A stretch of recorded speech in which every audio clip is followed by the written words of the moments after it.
So guys, the natural hair is back. But that's not what today's video is going to be about. I'm actually going to be posting a video about the takedown of my hair and all of that. This is like 2 or 3 day old hair. But today's video is going to be a foundation review of the Dose of Colors Meet Your Hue Medium to Full Coverage Foundation. And I got this in PR, so it actually has 3 shades in here that I'm going to be swatching on my skin, as well as the seamless beauty sponge that I'm going to be applying the foundation with, just to see if you guys need the sponge or not. I have the shades 125, 127, and 129. I feel like the darkest one that they sent is probably going to be the shade that I need to use, but I will be swatching them all so you guys can know how they look on my skin tone. So the first one I'm going to swatch is the shade 125. Yeah, this is definitely too light.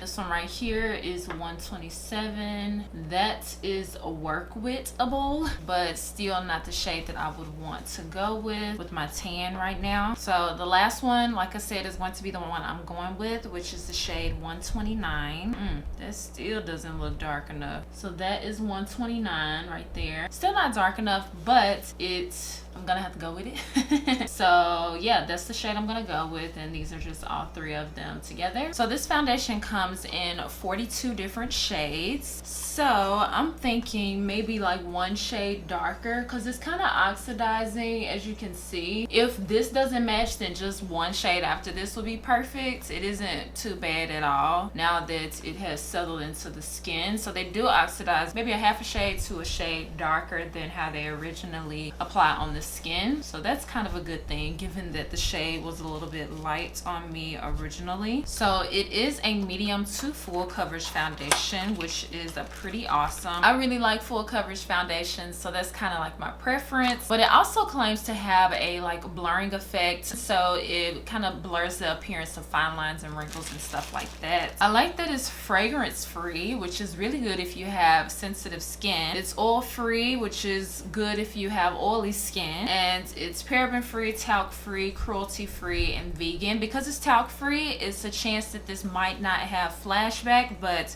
as you guys know, I always test the foundation to see if it has flashback. So this is the cute little sponge, and it has Dose of Colors on it. So I'm not sure if I need to wet this or not. Let me see.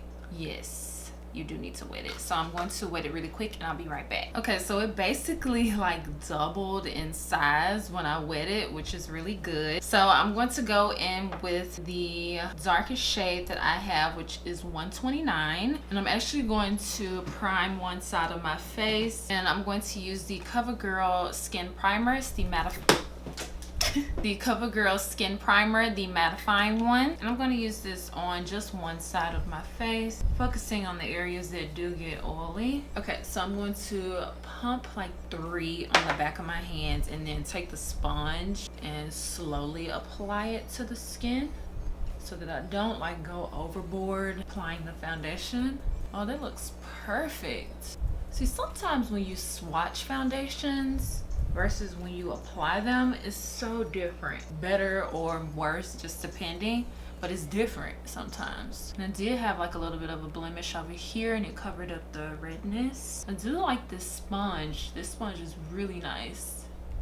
It reminds me a lot of the Real Technique sponge. It's just a little bit stiffer than like a beauty blender, but not in a bad way, just acknowledging that it's a little bit stiffer. So that looks really good, like flawless. Let me turn down the brightness. I always forget to do that, and then every now and then I remember. So you can see how good it looks on the skin. Like on top of, I do have a little bit of breakouts around my face, and the shade doesn't look half bad at all. From the primed and non-primed side, just off the bat, doesn't look super different. Maybe slightly less shiny on the primed side with the mattifying primer, but not too much of a difference. So I still have about this much of the foundation left on my hand, so I didn't use all 3 of those pumps. Probably could get away with just using 2 pumps of the foundation and then adding more as needed. So I'm going to finish the rest of my makeup, and I will be right back.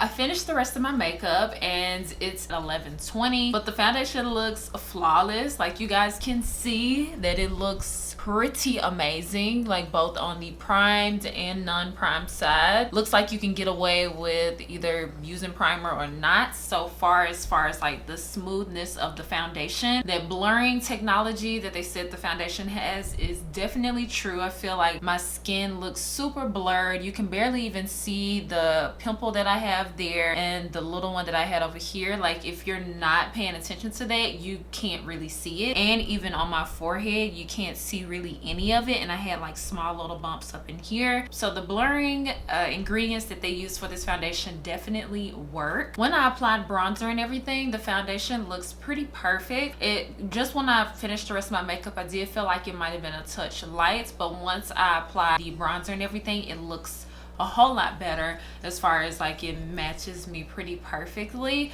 I really love the way the foundation looks right now. I can't wait to see how it wears throughout the day. I haven't said much, so I haven't been able to see like if my smile lines are already creasing. They are perfect right now, like not a drop of a crease, so that's beautiful. I'm going to leave this foundation on for pretty much all day, so I will check back in with you guys so you can see how it's wearing.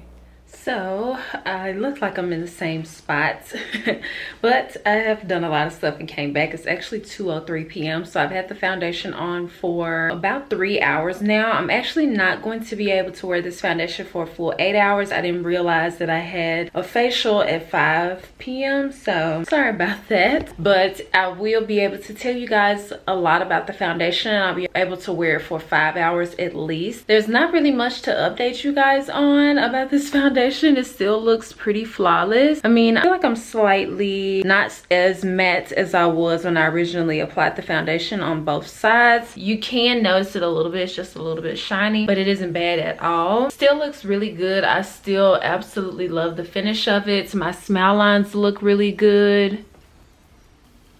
I mean, it's just going pretty much perfect. I might have found a new like go-to foundation. The last thing would just be to test the flashback, which I'll test in the next check-in, but so far it is looking really awesome. You guys probably already know this by now if you've watched reviews before, because I am pretty late on this review, but yeah, it's going really well. So I'm going to keep you guys updated, and in 2 hours I will check back in with you guys.